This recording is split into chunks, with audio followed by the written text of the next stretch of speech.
3시간만 자도 괜찮다고요? 아휴, 천만에요. 당신도 모르게 치매로 가는 지름길일 수 있습니다. 네, 실제로도요. 그 유명했던 대처나 레이건 같은 분들도 결국 치매를 앓았다는 얘기가 있잖아요. 아유, 맞습니다. 오늘은 건강 수명을 확 늘리는 가장 중요한 열쇠, 그 첫 번째부터 한번 파헤쳐보죠. 바로 잠입니다. 많은 분들이 깨어있는 상태가 기본이고 잠은 그냥 쉬는 거다 이렇게 생각하시는데요. 그렇죠. 보통 그렇게 생각하죠. 근데 놀랍게도요. 우리 몸의 진짜 기본값, 그러니까 그 디폴트는 자는 상태입니다. 네, 잠자는 게 기본이라고요?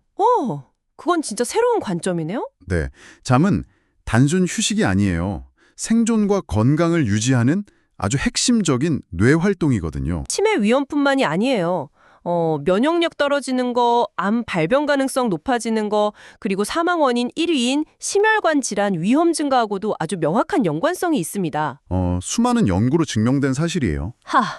단적인 예가 또 있잖아요. 그 서머타임. 아, 맞아요. 서머타임 예시. 시작하는 달 고작 1시간 덜 잤을 뿐인데 미국 전역에서 심장마비 발병률이 확 늘어난다면서요. 네, 무려 24%나요? 24%요? 와. 반대로 서머타임 해제 다음 날 1시간 더 자면요. 21%가 감소해요. 세상에 단 1시간의 잠이 이렇게 생사를 가를 수도 있다는 거네요. 바로 그겁니다.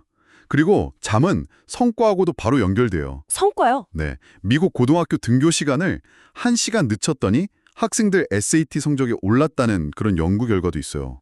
진짜요? 특히 성장기 학생이라면 8시간 이상은 자야 돼요. 그래야 학습 능력, 기억력, 문제 해결 능력 이런 게 제대로 발휘되거든요. 밤샘 공부, 그거 오히려 뇌 기능 떨어뜨리는 행위죠. 잠은 게으름이다 뭐 이런 생각 진짜 버려야겠네요. 오히려 잠자는 시간을 딱 확보하는 게 능력이고 성실함이라는 거군요. 맞습니다. 아주 성실해야 잠을 확보할 수 있죠. 장기적으로 보면 의료 재정 아끼는 도덕적 행위일 수도 있고요. 다음으로 건강 수명을 좌우하는 두 번째 요소는 뭘까요? 바로 식사입니다. 네, 식사. 근데 식사에 대해서는요. 무엇을 먹느냐 이것만큼 아니 어쩌면 그보다 언제 먹느냐가 더 중요할 수도 있습니다. 언제 먹느냐가요? 사실 특정 음식이 절대적으로 좋다, 나쁘다 이렇게 말하기는 좀 어려워요. 하긴 그렇죠. 맨날 바뀌는 것 같기도 하고. 네, 커피나 마늘처럼 좋다는 연구도 있고 나쁘다는 연구도 있고 막 공존하는 경우가 많잖아요. 네, 맞아요. 붉은 고기랑 대장암 연구도 그게 17% 증가한다고는 하는데 다른 요인들, 채소를 적게 먹었다든지 그런 게 섞여 있어서 해석을 좀 조심해야 하고요. 흡연이랑 폐암처럼 1000% 증가, 이런 명확한 증거는 사실 드물어요. 그래도 이것만큼은 확실히 좀 피해라 할 만한 건 있겠죠. 네, 있습니다. 액상과당, 그리고 트랜스지방, 또 과도한 설탕. 이 세 가지는요, 건강에 좋다는 증거는 거의 없고요. 해롭다는 증거는 차고 넘치니까 이건 그냥 피하는 게 상책입니다. 액상과당, 트랜스지방, 설탕. 알겠습니다. 네.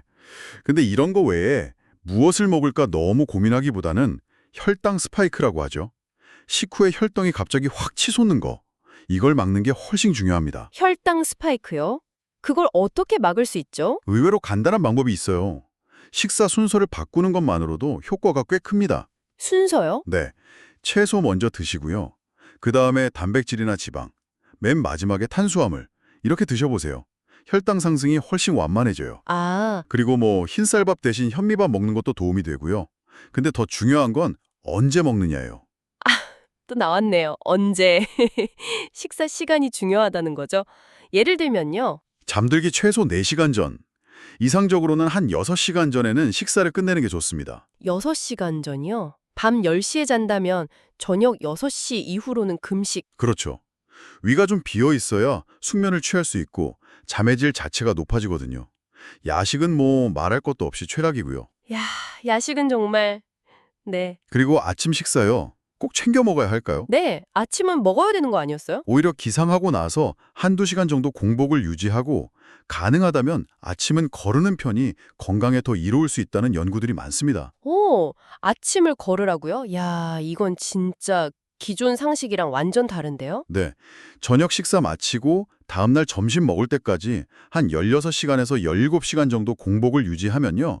우리 몸에서 세포 자가포식, 영어로는 오토페이지라고 하는 아주 놀라운 일이 벌어집니다. 세포 자가 포식. 그게 뭔가요? 몸의 외부에서 에너지가 안 들어오니까 몸이 스스로 막 낡고 병든 세포를 찾아내요.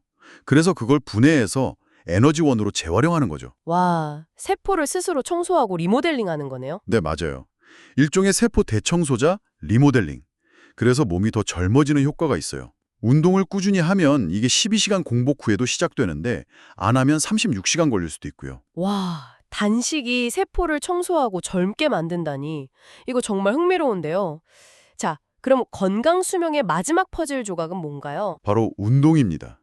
특히 세포 에너지 공장인 미토콘드리아 기능을 살리는 운동이 중요해요. 미토콘드리아를 살리는 운동, 구체적으로 어떤 운동을 추천하시나요? 존 트레이닝이라고 하는데요. 존투요? 네, 최대 심박수의 한 65%에서 70% 수준을 유지하면서 30분에서 40분 정도 지속하는 유산소 운동입니다. 65에서 70%. 예를 들어 50세면 최대 심박수가 대략 170이니까 한 110에서 120 정도 심박수 유지하는 거네요. 네, 맞습니다. 그 정도면 막 숨이 턱까지 차고 그런 건 아니고요. 옆 사람이랑 편하게 대화할 수 있는 딱 그 정도 강도예요. 빨리 걷거나 아주 가볍게 뛰는 정도면 되겠네요. 요즘 스마트워치로 심박수 다 나오니까 그거 보면서 하면 편하겠어요. 정확합니다. 이 존2 트레이닝이 미토콘드리아의 숫자도 늘리고 기능도 동시에 향상시켜서요. 그렇게 힘들지 않으면서도 체력을 아주 효과적으로 길러줍니다. 자, 그럼 오늘 이야기 정리해보죠. 생각보다 단순한 것 같은데 이게 정말 강력한 비결이네요. 네, 그렇죠. 이 세 가지는 단순한 건강 정보를 넘어서요. 당신의 삶을 어떻게 의식적으로 설계하고 관리할 것인가 하는 문제와 연결됩니다.